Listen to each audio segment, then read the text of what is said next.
Hello, thank you for joining us for another episode of Water Talk, sponsored by EcoloBlue. EcoloBlue is a company that manufactures atmospheric water generators. So we make water from air. That's what we do as a company. And here on this show, we discuss water issues that affect you, people you know, the community around you, the community you live in. Today's episode, we're going to talk about self-sustainability. And more importantly, or specifically, self-sustainable housing.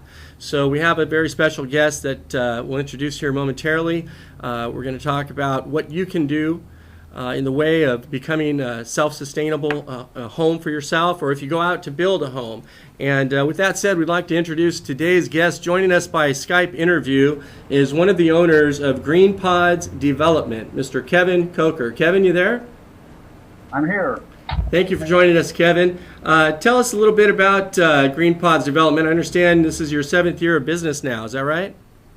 That's correct. We've been working as both a modular and site-built construction design firm now for the 7 years, and it's been a lot of fun working with Ann Rabb as the principal designer and myself. So now where are you stationed out of? Where's your business located out of? We're in Port Townsend, Washington. In Port Townsend, Washington. And are you limited to your particular developments or the GreenPods that you put in place? Are those limited to Washington? No, they're not. We do most of the Western United States with several designs, but we've also participated in designs internationally as far as Japan and Israel. As far as Japan? Yes. That's amazing. So tell us a little bit about what constitutes being a self-sustainable home. What does all that mean exactly to the viewers at home? Well, a lot of it has to do with the structure itself, but we're also looking at the lifestyles of the occupants of the home and the site and environment that the home is built into.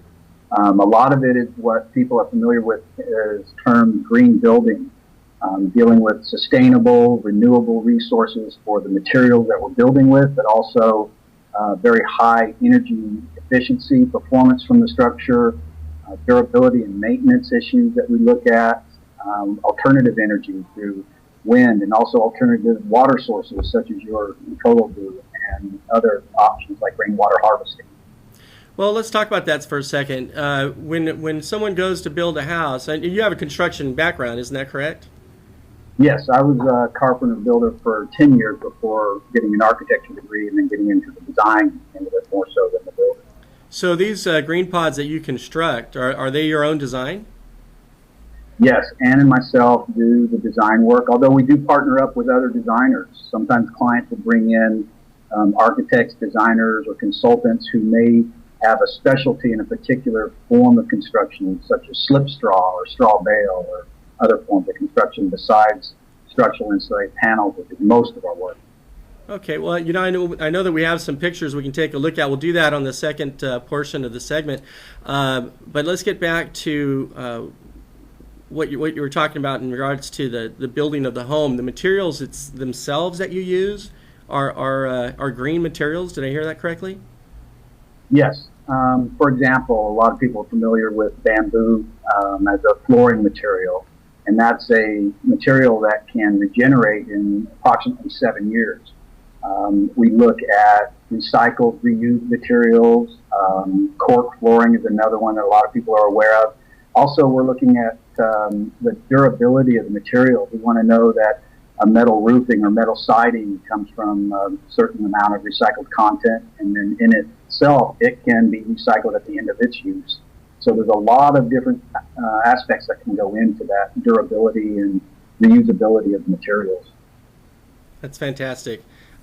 When you construct a self-sustainable home, and I mean, you're talking about everything being off-grid, is that correct? We do off-grid. Most often people will have a power source or even a water source. They might be in an urban environment as much as they may be in a very rural environment. But we do have clients who are in locations, the Orcas Islands here in Washington is one, for example, where the only water source that they have is through rainwater collection or an EcoloBlue type product. They won't have a well, they won't have city water. They're often off-grid. So again, they may be looking at wind or photovoltaic electrical generation and battery backup. I see. And in regards to their water needs, if they are able to tap in, they could use a municipal supply. That's fair to say? Many of our clients do, and many have wells, but there are those who have neither, and that's where something like the product is so exciting. So where they have neither, or if they want to be remote, they want to be off-grid, we can actually offer them a great solution then with our atmospheric water generators, making water from air. With that said, I have to promote our product a little bit here because we have industrial units. I mean, gosh, our largest industrial unit can get up to 6,000 liters a day, which is nearly 1,600 gallons. Of course, the average household won't need that much water, will they? No, not quite. And it's interesting because one of the other factors that comes into play is that perhaps a rural site where they may have originally thought that they would, drill a well and then add their pressure tanks and pumps and equipment, the EcoloBlue could be a solution that actually is more cost effective. And that's something we're always looking at. Absolutely. In fact, the size that we do have for houses, we have a couple different sizes that we could go with. One that produces, I think on average, the average household, correct me if I'm wrong, but I believe the average household between the showers and the flushing that go on, the average water use is right around about 180 gallons a day, 160 to 180 gallons a day. Would you agree with that? Yes, I'd say that's probably an average family of 4. And one of the things that we often look at is gray water recycling as a way of reducing the amount of potable water required.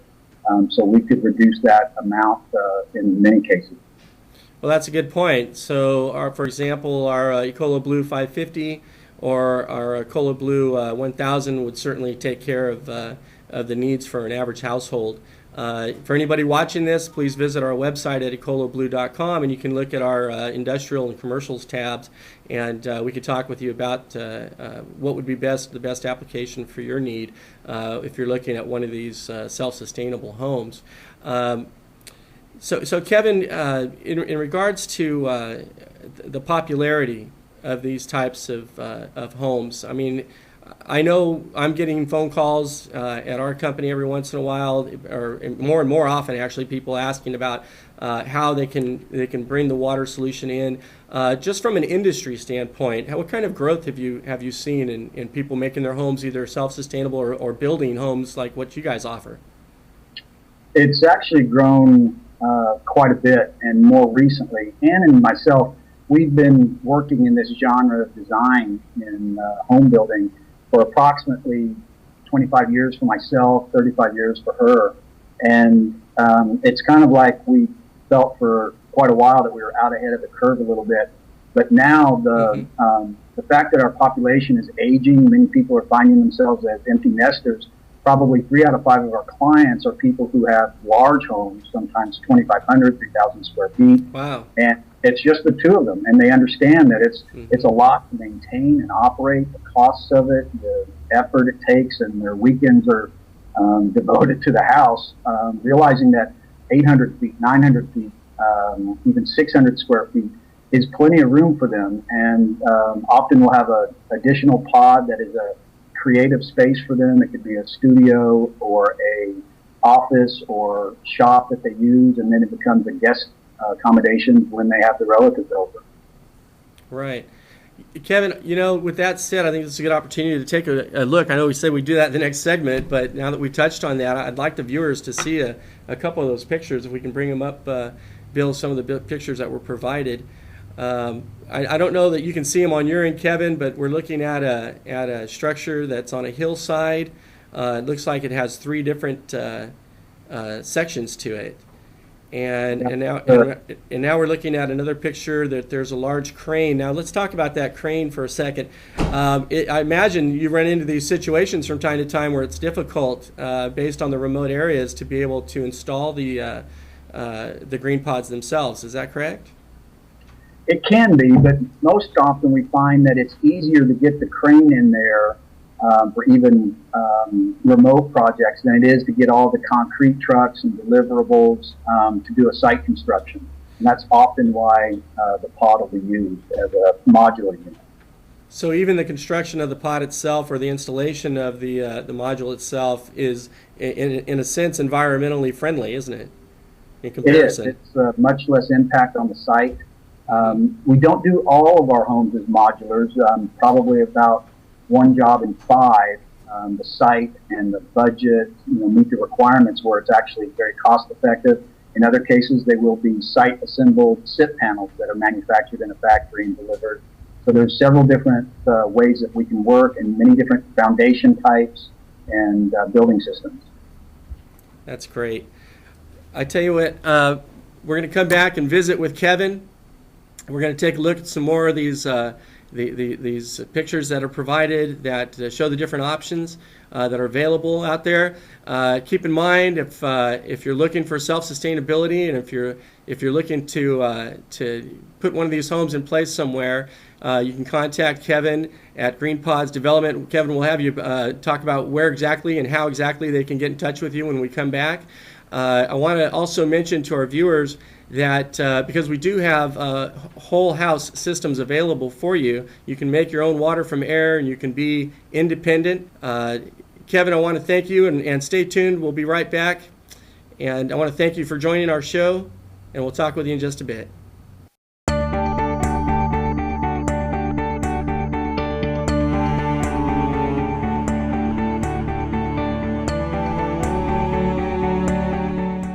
Hi, thank you for joining us again, and welcome back.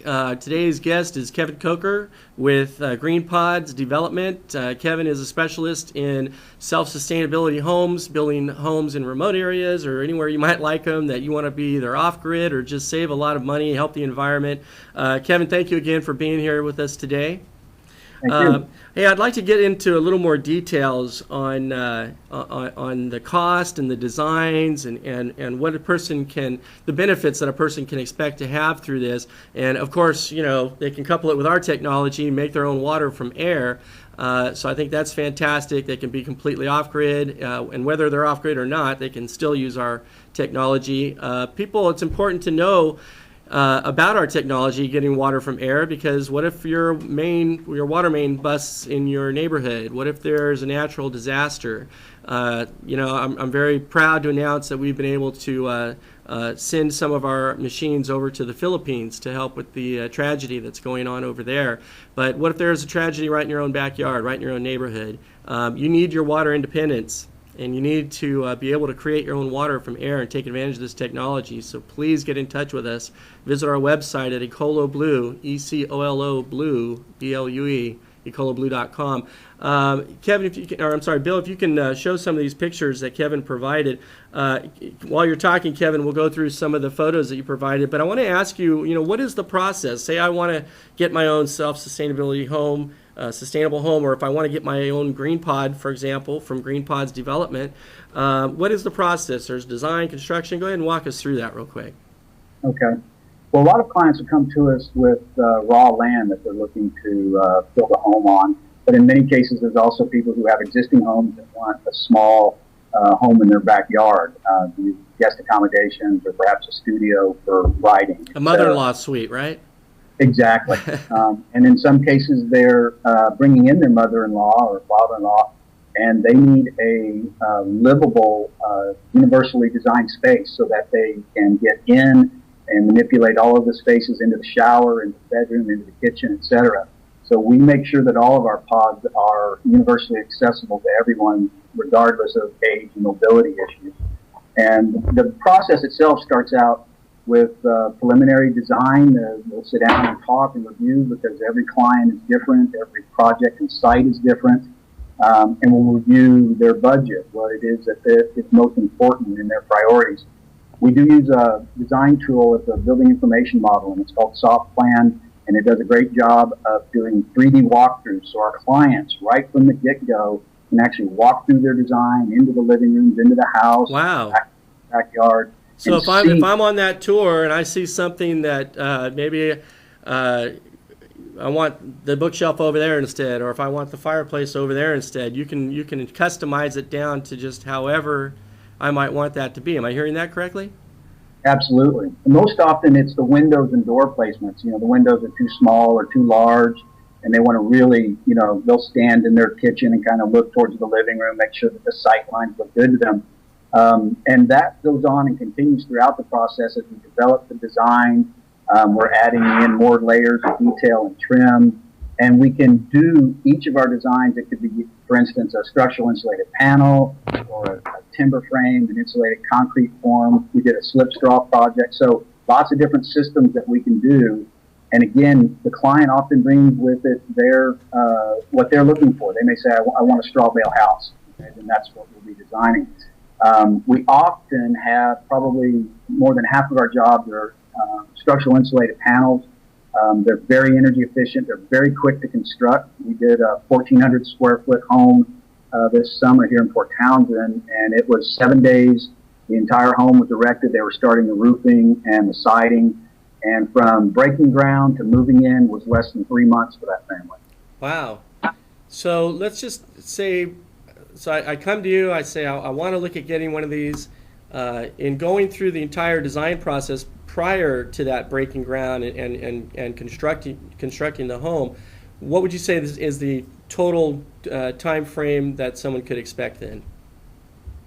It varies. Again, we have clients who come to us with very clear ideas of what they want, and it could be as little as 30 days of design, and then they're pretty much on top of it. We'll send it out for engineering, and then put all the construction documents together in another 2 weeks.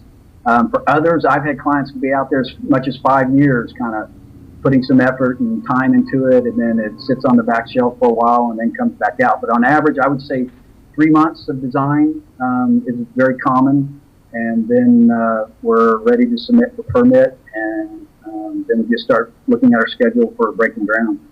Now, if they wanted to be totally off-grid and make their own water from air, we would just put that into the design process? Is that where that would go? Yes, and that's true of all the various features that go into a home.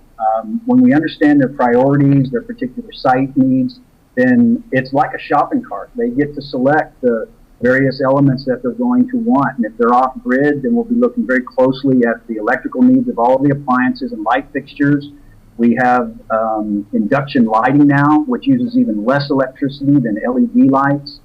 It's a great new product out there, and a lot of the people that have used it off-grid just love it because it's a trickle of energy that it needs to produce great light, and they last 30 to 40 years. A great light bulb.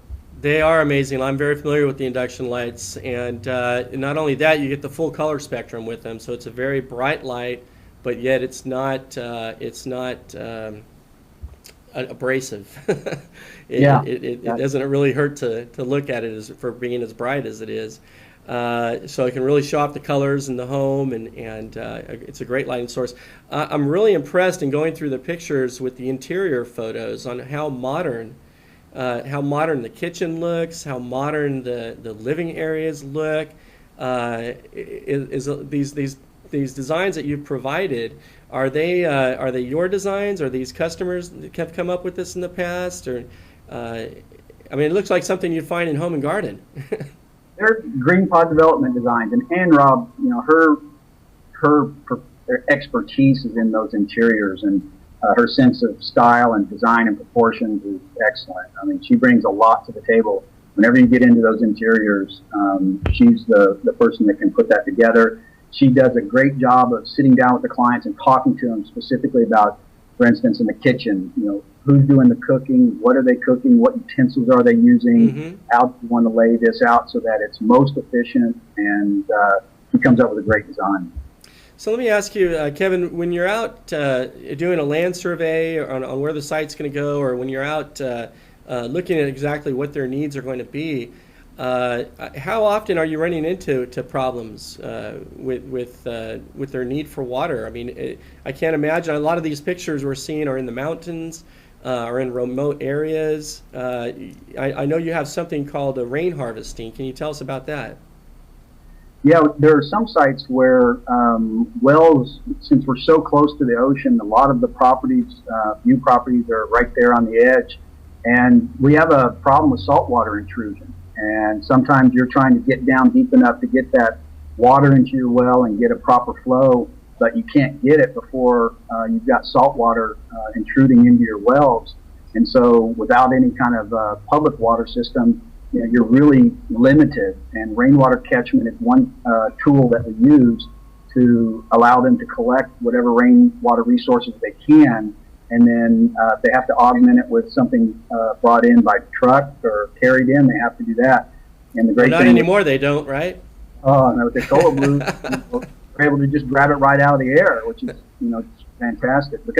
And the option to be able then to, have this, it draws a small amount of power and continually be pulling that moisture out of air and start to collect it is a great tool for us to have in our tool chest as well. Fantastic. Hey, Kevin, so what are the cost factors involved here? If I went to get a GreenPod, what should I expect to be a cost range on these? We do projects that typically range from about $130 a square foot, and then they can go north of $300 a square foot. We are very conscious of wanting to make our structures affordable, so we're always looking at trying to reduce those costs. And those costs are, in our area, certainly as we get further away from the coast, labor starts to come down a little bit, but then as you get out into remote sites, that can increase again. So it fluctuates. And we have projects in South Dakota, for example, and labor costs out there were very low, and we were probably closer to $110 a square foot. And we've been able, when people are interested in using building materials, used building materials, to even creep down below $100 a square foot. And if they put a lot of sweat equity and do a lot of the labor themselves, again, the costs start to come down. So what I'm hearing is it's very affordable. Actually, it is cost effective to go this way if you want to live independently and live in a self-sustained home. The time is now. The technology is here. I just think that's amazing. What about keeping it warm in the winter when it's getting really cold at night, or through the winter itself? There's a lot of different things that we're using. The mini ductless heat pumps are a great heat source that we use now, where it literally traps the heat from outdoor air and brings it in. There's ground source heat pumps, even water source heat pumps. We've got various other radiant heat systems with hydronic that maybe a solar hot water system is preheating up to 90, 100 degrees, and then we start running it through the tube. So we don't have to worry about freezing in one of these things. We do have a heat source. We've got a heat source. We've got a water source with EcoloBlue. You make your water from air. You've got solar power. You can have these homes anywhere. You can be off-grid, or you can just save a whole lot of money and go in these directions. Kevin, we're about out of time right now. I want to thank you so much for joining us today. Would you be willing to come back another time? Absolutely. Fantastic.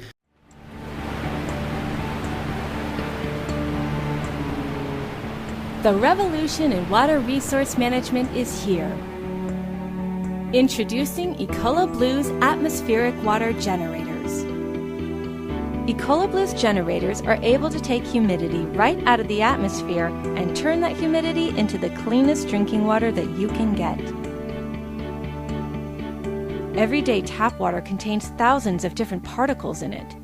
However, EcoloBlue's generators not only filter out many of these particles, but they add minerals to your water to make sure you have the purest drinking water available. EcoloBlue is both economically sound as well as environmentally safe. Why pay outrageous prices for bottled water when you can pay just 20 cents per gallon with EcoloBlue? In addition to saving money, you'll also be saving the environment. Unlike bottled water companies that produce tons of plastic waste that harms our planet, EcoloBlue's products produce little to no waste. With EcoloBlue, you now have more options for the use of your water than ever before. In addition to the hot and cold functions to your generator, you now have the ability to carbonate your water. Enjoy making soda water right in the comfort of your own home. Having EcoloBlue is now essential when being prepared for any emergency. Each day, 850 water mains break in North America alone. Add on natural disasters such as droughts, hurricanes, and earthquakes, having the ability to be water independent is more important than ever. With EcoloBlue, you're no longer dependent on traditional sources for water. From our smaller home-sized generators to our industrial-sized generators, EcoloBlue has a solution for any situation. And now with our new solar panel kits, you can be truly water independent. Assert your water independence. Thousands of businesses and families across America have been enjoying pure drinking water for years thanks to EcoloBlue. To get more information, visit our website at EcoloBlue.com or call us at 1-800-691-6043.